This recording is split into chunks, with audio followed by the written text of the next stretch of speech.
نحمده ونصلي على رسوله الكريم أما بعد فأعوذ بالله من الشيطان الرجيم بسم الله الرحمن الرحيم اللهم صل على سيدنا مولانا محمد النبي الأمي وعلى آله وصحبه وبارك وسلم تسليما كثيرا كثيرا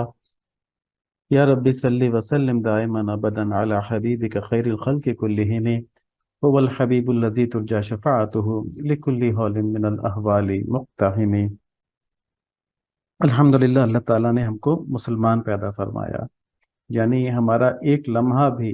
کفر کی حالت میں، شرک کی حالت میں نہیں گزرا۔ ہم پیدائشی مسلمان ہیں، یہ اللہ کا احسان ہے۔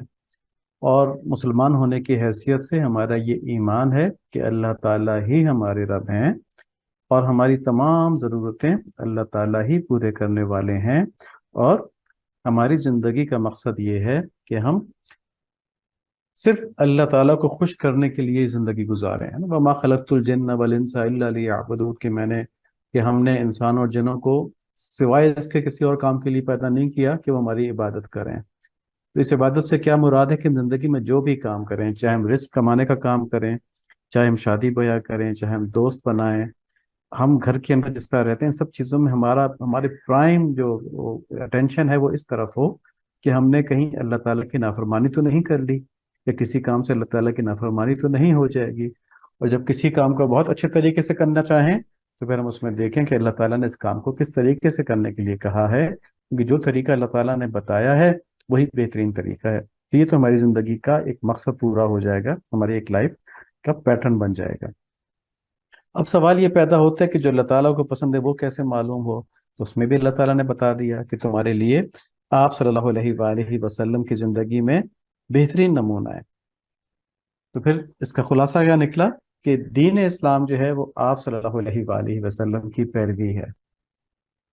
ہر چیز میں پیروی، دل کی حالت کے اندر پیروی، عمل کے اندر پیروی، اٹھنے بیٹھنے میں پیروی، کپڑے پہننے میں پیروی، ہر چیز میں پیروی۔ تو یہ مکمل پیروی کب حاصل ہوتی ہے؟ جب آپ صلی اللہ علیہ وآلہ وسلم سے ہر چیز سے زیادہ محبت ہو جائے، تو یہ حاصل کرنی ہے محبت۔ اور دوسرا، آپ صلی اللہ علیہ وآلہ وسلم کی تعلیمات کو صحیح طریقے سے حاصل کرنا، درست علم حاصل کرنا، کیونکہ محبت تو ہو گئی، اب نبی صلی اللہ علیہ وآلہ وسلم نے کیا تعلیمات دی ہیں، کس طرح زندگی گزاری ہے، اس کا صحیح علم ہونا۔ اب اس علم کے ہونے کے بعد جو نفس اور شیطان ہے وہ اس پر عمل نہیں کرنے دیں گے، تو اس کے لیے نفس کو قابو کرنا، عمل کے اوپر آنا، اور یہ ہے تزکیہ کروانا۔ تو ہم اس سلسلے میں پہلی چیز نبی صلی اللہ علیہ وآلہ وسلم سے ہر چیز سے زیادہ محبت ہونے کی بات کر رہے تھے کہ یہ کس طرح حاصل ہو جائے۔ تو میں دیکھا تھا کہ آپ صلی اللہ علیہ وآلہ وسلم کی محبت حاصل کرنے کے لیے سیرت مبارکہ کی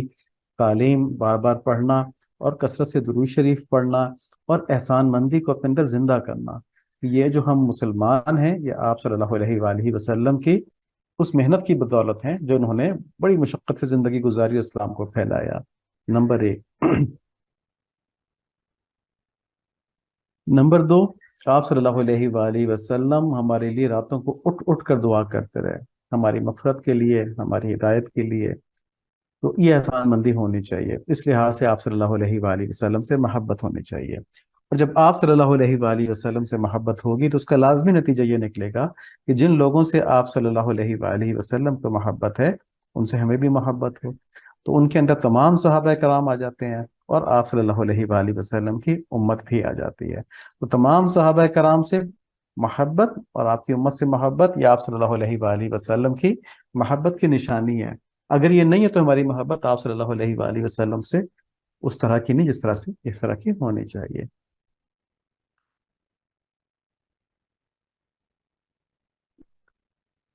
آپ صلی اللہ علیہ وآلہ وسلم کو کون پسند تھے؟ ظاہر ہے سب سے پہلے تو صحابہ کرام سارے پسند تھے،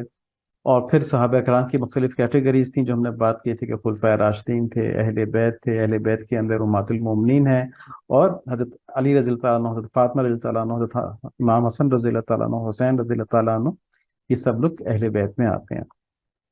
تو ہم ان سب کی بات کر چکے، آج کل ہم امہات المومنین کی بات کر رہے ہیں۔ تو امہات المومنین میں آج ہم حضرت صفیہ بنت حیہ رضی اللہ تعالیٰ عنہ کی بات کریں گے۔ تو حضرت صفیہ رضی اللہ تعالیٰ عنہ نبی صلی اللہ علیہ وآلہ وسلم کے اعلان نبوت سے تقریباً 2 سال بعد پیدا ہوئی۔ ان کا قبیلہ بنو نذیر تھا، یہ آپ کو معلوم ہوگا کہ مدینہ منورہ کے قریب دو بڑے قبیلے رہتے تھے یہود کے، ان میں ایک بنو نذیر تھا، اور یہ بہت ممتاز قبیلہ تھا یہود کا۔ تو آپ رضی اللہ تعالیٰ عنہ کے والد جو تھے اس قبیلے کے سردار تھے، اور حضرت ہارون علیہ السلام کی نسل سے تھے، اور اولاد نبی ہونے کی وجہ سے، قبیلے کے سردار ہونے کی وجہ سے ان کو معاشرے کے اندر بڑی عزت سے دیکھا جاتا تھا، یعنی یہودیوں میں ان کی بڑی عزت تھی۔ جب حضرت صفیہ رضی اللہ تعالیٰ عنہ کی عمر 14 سال کی ہوئی تو ان کی شادی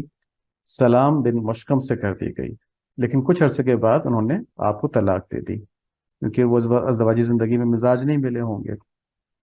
یہ بھی بنو نذیر کا سردار تھا اور اسلام دشمنی میں بہت سرگرم تھا۔ غزوہ بدر کے بعد جب قریش مکہ اپنے مقتولین کا انتقام لینے کے لیے 200 سواروں کے ساتھ مدینہ کی طرف بڑھے تو سیدھے اسی سلام بن مشکم کے پاس آئے، اور اس نے ان کا خوب استقبال کیا، ان کو کھانے کھلائے، شراب پلائی، اور حملہ کرنے کے لیے مدینہ طیبہ کے مخفی راز بھی ان کو دیے قریش کو۔ جب آپ صلی اللہ علیہ وآلہ وسلم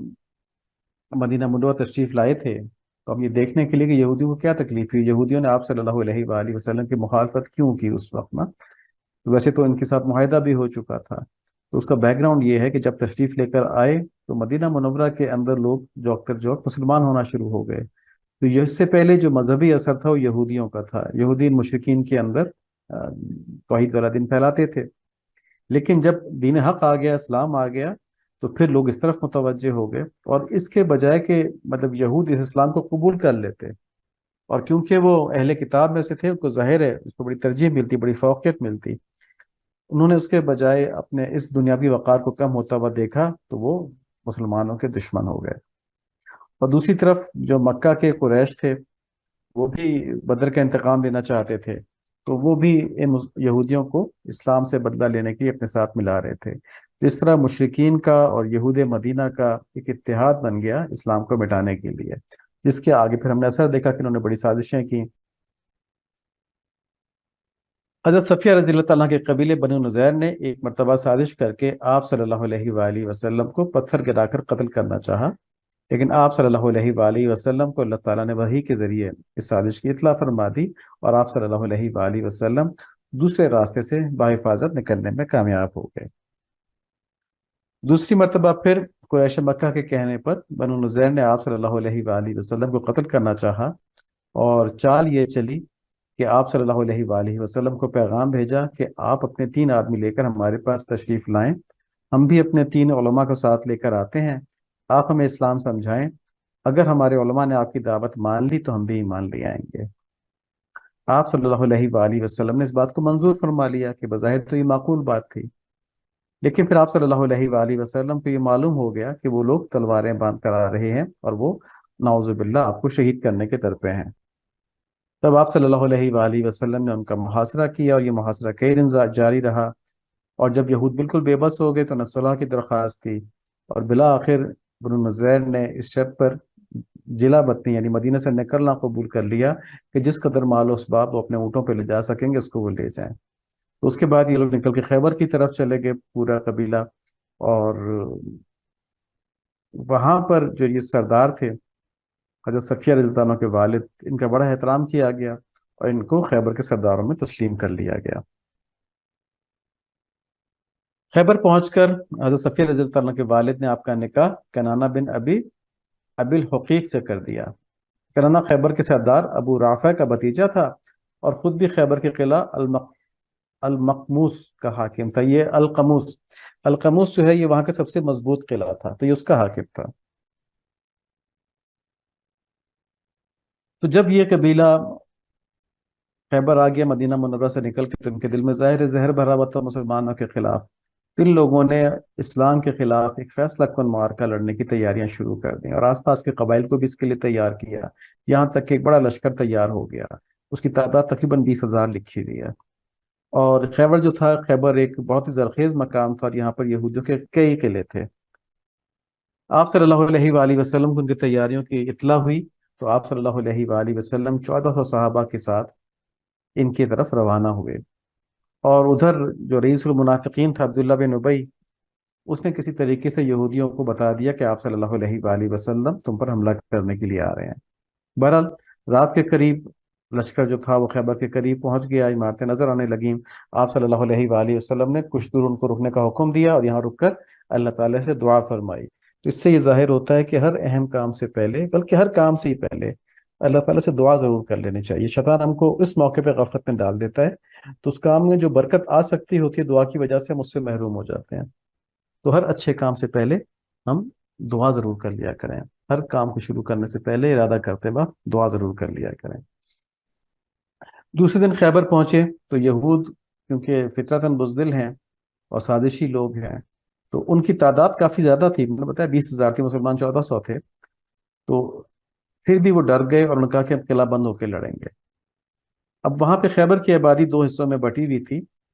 ایک حصے میں 5 قلعے تھے اور دوسرے حصے میں 3 قلعے تھے، اور یہودیوں نے ہر قلعے کے اوپر تیر انداز بنا بٹھال دی ہے دفاع کے لیے۔ مسلمانوں نے 5 قلعوں کو تو ایک ایک کر کے فتح کر لیا، جس میں 50 مجاہدین زخمی ہوئے اور صرف ایک شہید ہوئے۔ جو قلعہ قاموس تھا یہ سب سے بڑا اور سب سے اہم قلعہ تھا، جو ایک پہاڑی کے اوپر بنا ہوا تھا، اس کو فتح کرنا بڑا مشکل تھا۔ آپ صلی اللہ علیہ وآلہ وسلم نے بعض صحابہ کو بھیجا لیکن یہ فتح نہ ہوا۔ اس کے بعد ایک دن آپ صلی اللہ علیہ وآلہ وسلم نے ارشاد فرمایا کہ کل میں اس کال میں ایسے شخص کو علم یعنی جھنڈا ایسے شخص کو دوں گا جو اللہ سے اور اس کے رسول سے محبت کرتا ہے صلی اللہ علیہ وآلہ وسلم، اور اللہ اور اس کے رسول بھی ان سے محبت کرتے ہیں صلی اللہ علیہ وآلہ وسلم، اور وہ شکست کھانے والا اور بھاگنے والا نہیں ہے، خدا اس کے ہاتھوں پر یہ فتح ہم کو عطا فرمائیں گے۔ تو یہ سن کر تمام صحابہ کرام کی خواہش ہوئی کاش یہ سعادت ہم کو ملے، نبی صلی اللہ علیہ وآلہ وسلم جو ہیں وہ جو جنگ کا عالم ہے یہ ہمیں دیں۔ لیکن اگلی صبح آپ صلی اللہ علیہ وآلہ وسلم نے حضرت علی رضی اللہ تعالیٰ عنہ کو طلب کیا، تو آپ صلی اللہ علیہ وآلہ وسلم کو بتایا گیا کہ ان کی آنکھ میں تکلیف ہے۔ اس کے باوجود حضرت علی رضی اللہ عنہ تشریف لے کر آئے اور آپ صلی اللہ علیہ وآلہ وسلم نے ان کے آنکھوں کے اوپر اپنا لعاب دہن یعنی تھوک لگایا، اور اس سے ان کی آنکھیں بالکل ٹھیک ہو گئیں۔ اب جنگ لڑنے جا رہے تھے نا تو آنکھوں میں تکلیف تھی، لیکن یہاں پہ نبی صلی اللہ علیہ وآلہ وسلم کی یہ برکت ہے کہ ان کے تھوک کے مبارک سے ان کی آنکھیں بالکل ٹھیک ہو گئیں۔ جب حضرت علی رضی اللہ تعالیٰ عنہ میدان میں اترے تو یہودیوں کے مشہور پہلوان مرہب کا بھائی حارث پہلے آیا، تو حضرت علی رضی اللہ تعالیٰ عنہ اس کو فوراً قتل کر دیا، اس کے ساتھی بھاگ گئے۔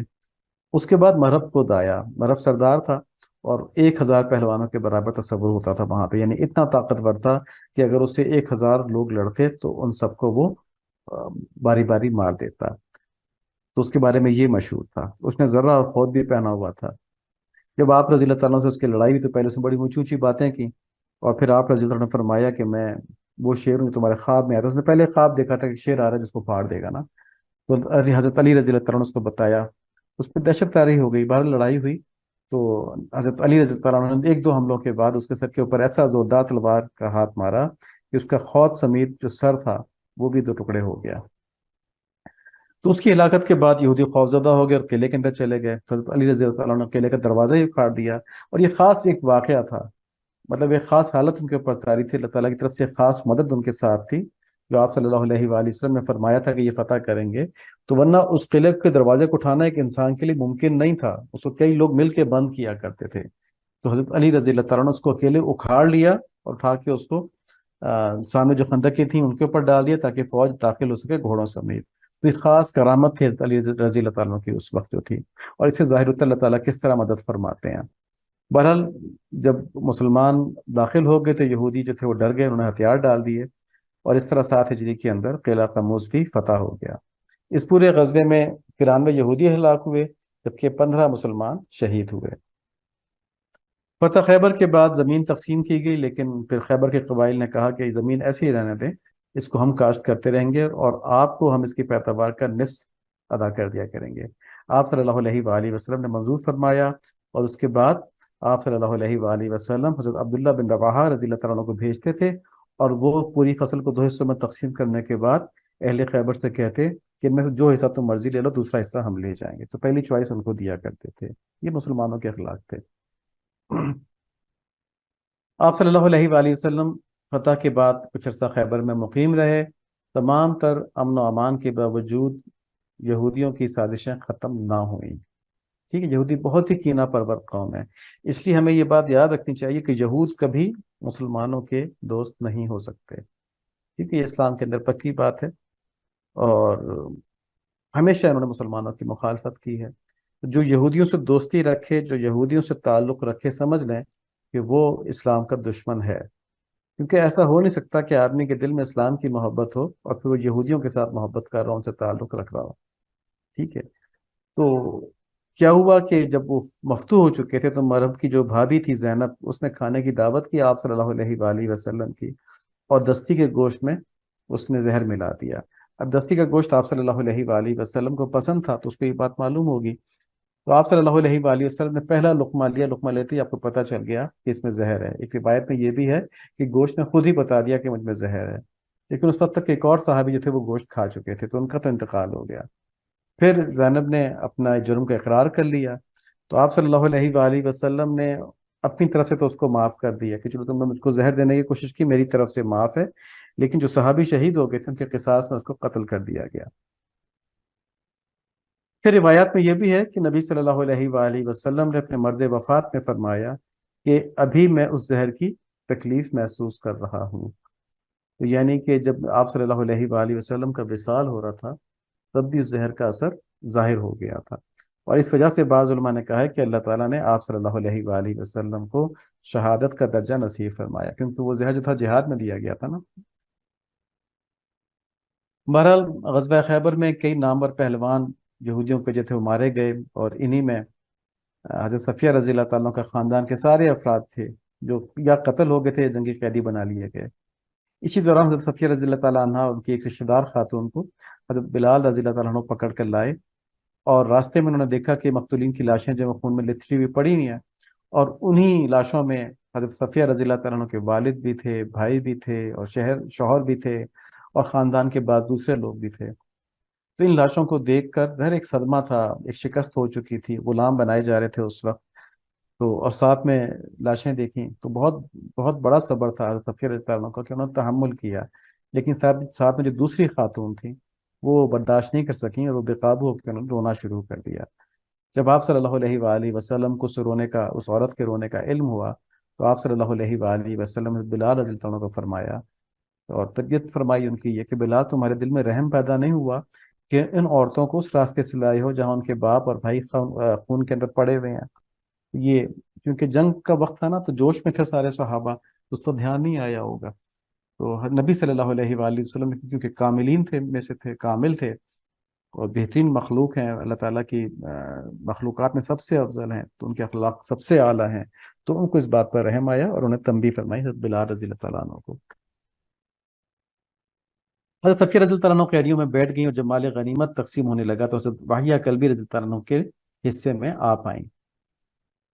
بعض صحابہ نے ان کی حیثیت دیکھتے ہوئے فرمایا کہ آپ صلی اللہ علیہ وآلہ وسلم سے عرض کیا کہ یا رسول اللہ، صفیہ بنی قریظہ بنی نصیر کی رئیس زادی ہیں،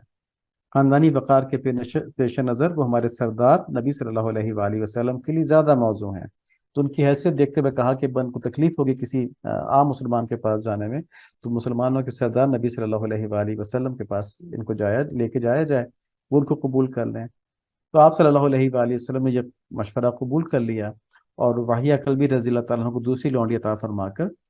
حضرت صفیہ رضی اللہ تعالیٰ عنہ کو آزاد فرما دیا. اور روایات میں ہے کہ جب آپ نبی صلی اللہ علیہ وآلہ وسلم کے پاس آئیں تو آپ صلی اللہ علیہ وآلہ وسلم نے فرمایا کہ تمہارے والد میرے سخت ترین یہودی دشمنوں میں سے رہے، یہاں تک کہ اللہ نے انہیں ہلاک کر دیا. اب دیکھیں یہاں پہ بھی نبی صلی اللہ علیہ وآلہ وسلم نے یہ نہیں کہا کہ ہم نے ان کو مار دیا. جس طرح فتح مکہ میں کہا تھا اللہ تعالیٰ نے ہم کو فتح دی، تو ہر چیز اللہ تعالیٰ کی طرف، ہر نعمت کا رخ اللہ تعالیٰ کی طرف، یہ ہمیں تعلیم دی گئی ہے کہ جب ہمیں کوئی خیر پہنچے تو ہم یہ کہیں کہ اللہ تعالیٰ کی طرف سے ہمیں یہ انعام ملا ہے. تو کہا کہ ان کو اللہ تعالیٰ نے ہلاک کر دیا. اب فیصلہ تمہارے ہاتھ میں ہے کہ تم اسلام قبول کر لو تو میں تمہیں اپنے پاس ہی روک لوں گا، یعنی اپنی بیوی بنا لوں گا، اور اگر تم یہودیت پر برقرار رہنا چاہو تو ایسا ہے کہ میں تمہیں آزاد کر دیتا ہوں، تم اپنی قوم کے پاس چلے جاؤ. تو ان کو فری ول دے دی کہ تم جو چاہے کر لو. انہوں نے عرض کیا کہ یا رسول اللہ صلی اللہ علیہ وآلہ وسلم، میں تو آپ صلی اللہ علیہ وآلہ وسلم کی دعوت دینے سے پہلے اسلام کی مشتاق تھی، اور دل سے آپ صلی اللہ علیہ وآلہ وسلم کی تصدیق کر چکی تھی. جب میں یہاں پر آئی ہوں تب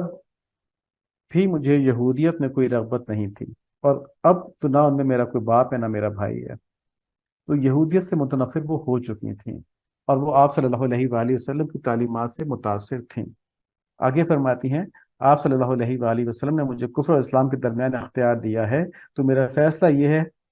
کہ اللہ اور اس کے رسول صلی اللہ علیہ وآلہ وسلم مجھے آزادی اور اپنی قوم میں لوٹنے سے زیادہ عزیز ہیں۔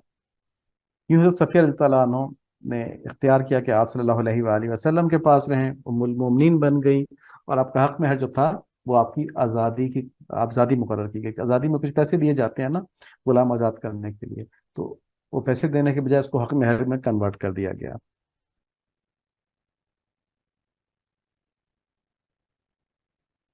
جب مدینہ منورہ پہنچے واپس، تو حضرت سیدہ فاطمہ الزہرا رضی اللہ تعالیٰ عنہ بھی تشریف لائیں اور حضرت صفیہ رضی اللہ تعالیٰ عنہ سے ملیں۔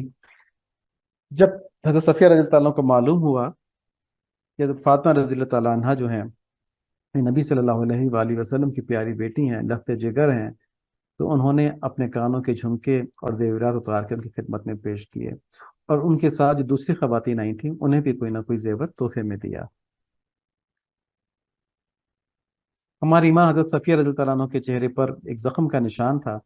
آپ صلی اللہ علیہ وآلہ وسلم نے اس بارے میں پوچھا، تو انہوں نے فرمایا کہ یا رسول اللہ صلی اللہ علیہ وآلہ وسلم، میں نے ایک رات خواب میں دیکھا کہ آسمان سے چاند ٹوٹ کر میری گود میں آن گرا ہے۔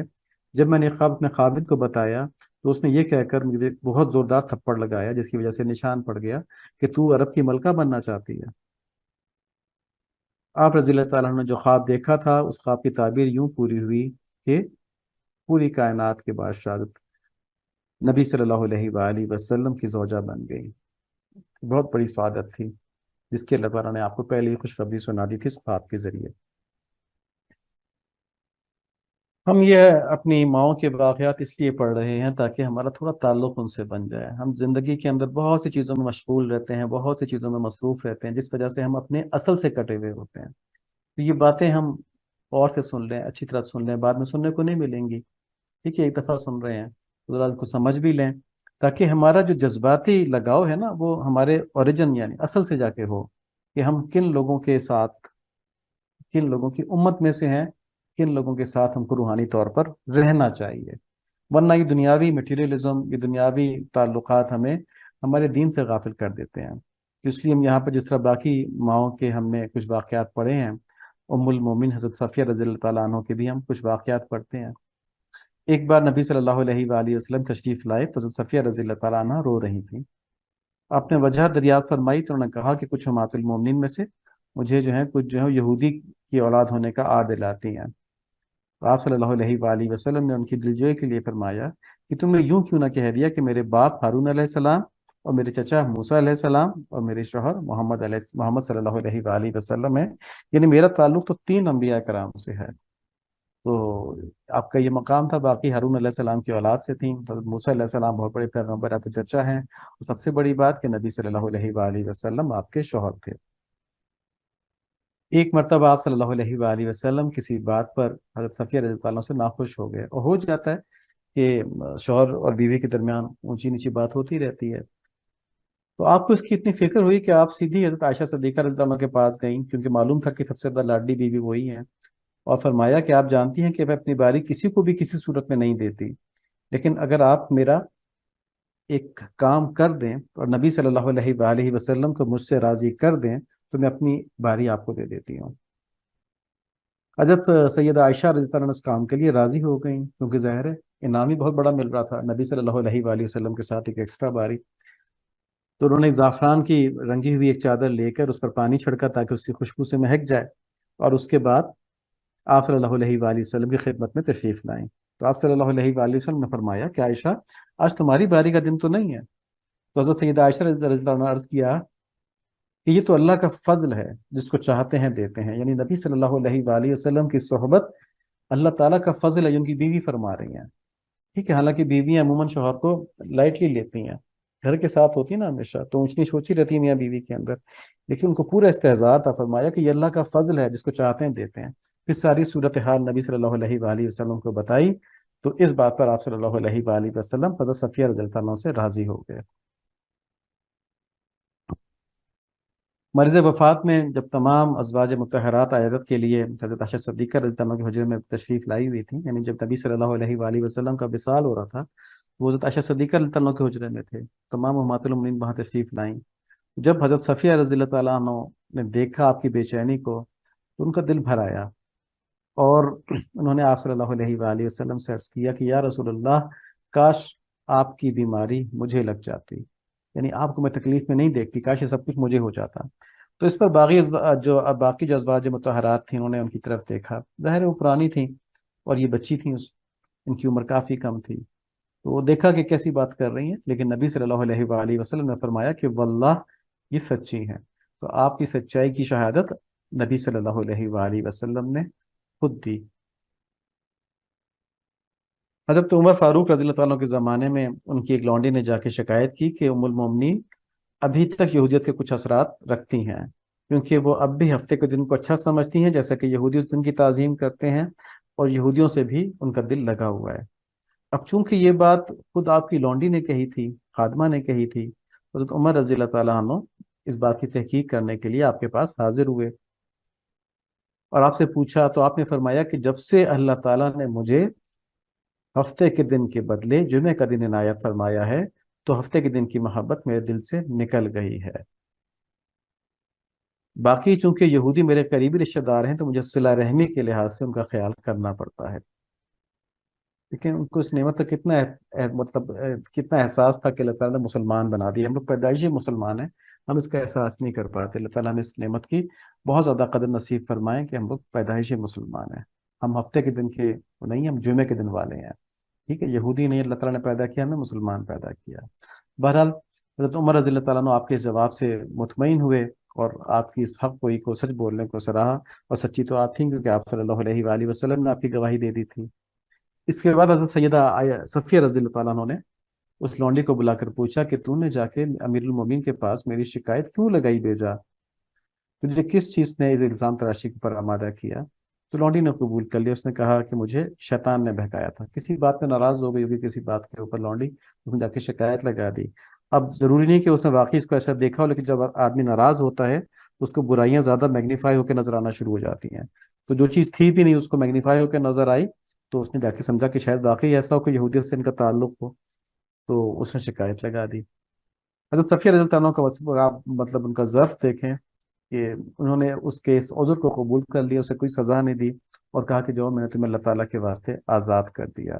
جس خادمہ نے ان کی شکایت لگائی تھی، جس لونڈی نے ان کو شکایت لگائی تھی، اس کو انہوں نے آزاد کر دیا۔ اس سے ظاہر ہوتا ہے کہ ہمیں اپنا ظرف بڑا رکھنا چاہیے، اگر کوئی زیادتی کر بھی جائے تو ہم اس کو، جیسے انہوں نے آزاد کر دیا، ہم بھول جائیں، ہم آزاد تو نہیں کر سکتے، ہمارے پاس غلام تو کوئی نہیں ہے، لیکن ہم اس سے کوئی انتقام والی کارروائی نہ کریں، اپنے دل میں بھی اس کے خلاف کوئی بری بات نہ لے کے آئیں، اور اگر آ گئی ہے تو اس کو تھوڑا سا اصالہ ثواب کر دیں، 2 دفعہ درود شریف پڑھ کے، 3 دفعہ درود شریف پڑھ کے اس کا اصالہ ثواب کر دیں، اس میں بہت زیادہ اجر ملے گا۔ اب ایک اور اہم بات یہ ہے کہ جب 35 ہجری میں حضرت عثمان رضی اللہ عنہ کے مکان کا بلوائیوں نے محاصرہ کر لیا، تو بڑی مشکل میں تھے اس وقت تو یہ صفیہ رضی اللہ تعالیٰ عنہ جو تھیں ام المومنین، یہ اپنے غلام کو ساتھ لے کے خچر پر سوار ہو کے ان کے مکان کی طرف روانہ ہوئیں۔ جو ان کا سردار تھا اشتر نخعی، اس نے ان کے غلام کو دیکھ کر پہچان لیا، خود تو وہ پردے میں تھیں، اور آگے بڑھ کے خچر کو مارنا شروع کر دیا۔ اس نے بالکل لحاظ نہیں کیا کہ یہ ام المومنین ہے۔ بہرحال اس کی اس بدتمیزی کی وجہ سے آگے جانا ممکن نہیں تھا، چنانچہ آپ وہیں سے واپس ہو گئیں، اور جب حسن رضی اللہ تعالیٰ عنہ جو کہ علی رضی اللہ عنہ کے بیٹے تھے، اور وہ وہاں پہ دروازے کے اوپر حفاظت کے لیے کھڑے ہوئے تھے، ان کو حضرت عثمان رضی اللہ عنہ کے لیے کھانا دے دیا کہ جی کھانا آپ ان کو اندر دے دیں، اور خود وہاں سے واپس لوٹ آئیں۔ اب یہاں ہمارے سمجھنے کی بات یہ ہے کہ دیکھیں اس وقت ان بلوائیوں نے ام المومنین کا خیال بھی نہیں کیا۔ تو دین جو ہے وہ ادب سے ہے، اگر ادب نہ ہو تو فساد ہے، ٹھیک ہے؟ تو یہ ادب نہیں رہا تو مسلمانوں میں فتنہ بڑھتا چلا گیا۔ بنیادی وجہ کیا تھی کہ اسلام پھیلنے کے ساتھ ساتھ جب نئی قومیں آئیں تو ان نئی قوموں کو صحابہ کے مقام کا احساس ہی نہیں تھا، انہوں نے تو نبی صلی اللہ علیہ وآلہ وسلم کو نہیں دیکھا تھا نا، تو وہ تو اب عام سرداروں کی طرح سمجھتی تھیں۔ ان کے ساتھ جو مسلمان رہتے تھے ان کے دل سے بھی اس کی اہمیت نکلتی گئی، تو جو عوام تھے اس میں جو نو مسلموں کی آمیزش ہوئی، تو ان کے دلوں میں صحابہ کا وہ احترام نہیں رہا، اور جب یہ احترام اٹھ گیا تو پھر فساد پھیلتا چلا گیا، اور اس کے بعد کبھی ختم نہیں ہوا۔ تو اگر ہم چاہتے ہیں کہ ہماری ذاتی زندگی میں اور ہماری اجتماعی زندگی کے اندر دین قائم رہے، تو ہمیں علماء کرام، اپنے دور کے علماء کرام اور اس سے پہلے کے جتنے محققین اور علماء کرام ہیں، ان سب کا ادب اور تکریم لازمی کرنی پڑے گی۔ اگر ہم نہیں کریں گے تو دین کے اندر فساد آ جائے گا۔ تو دین کا تعلق ادب سے بہت گہرا ہے۔ 50 ہجری میں رمضان المبارک میں صفیہ رضی اللہ عنہ کا 65 سال کی عمر میں انتقال ہوا اور آپ کو جنت البقیع میں دفن کیا گیا۔ آپ نے اپنا ذاتی مکان اپنی زندگی میں ہی اللہ تعالیٰ کی راہ میں صدقہ کر دیا تھا۔ ترکے میں 1 لاکھ درہم تھے، اس میں سے 1/3 کی وصیت اپنے بھانجے کے لیے کی جو بھی مسلمان نہیں ہوا تھا، یہودی تھا۔ تو اس وقت کے لوگوں کو کچھ ہوا کہ جس کو ہم کیوں دیں اس میں سے، تو سیدہ عائشہ رضی اللہ تعالیٰ عنہ، کیونکہ وہ یہودی تھا نا، مسلمان نہیں تھا، تو اس لیے کہا کہ مجھ کو 1/3 کیوں دے دیں 1 لاکھ میں سے۔ تو اس وقت حضرت سیدہ عائشہ رضی اللہ عنہ نے فرمایا کہ لوگوں، اللہ سے ڈرو اور صفیہ کی وصیت پوری کرو۔ تو اس کے بعد آپ کی وصیت پر عمل کیا گیا اور اس کو پیسے دے دیے گئے۔ تو یوں ہم نے آج واقعات دیکھے صفیہ رضی اللہ تعالیٰ عنہ کے۔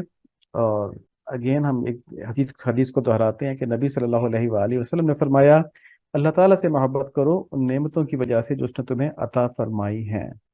اللہ تعالیٰ کو ہم دیکھ تو نہیں سکتے نا، لیکن اپنے اوپر اللہ تعالیٰ کے احسانات کو ہم دیکھ سکتے ہیں۔ تو ان احسانات کی وجہ سے اللہ تعالیٰ سے محبت کریں، اور پھر آپ صلی اللہ علیہ وآلہ وسلم سے محبت کریں، کیونکہ وہ اللہ تعالیٰ کے محبوب ہیں۔ اور پھر آپ صلی اللہ علیہ وآلہ وسلم کے اہل بیت سے محبت کریں، کیونکہ وہ اللہ تعالیٰ کے محبوب کو محبوب ہیں۔ تو اللہ تعالیٰ ہمیں نصیب فرما دیں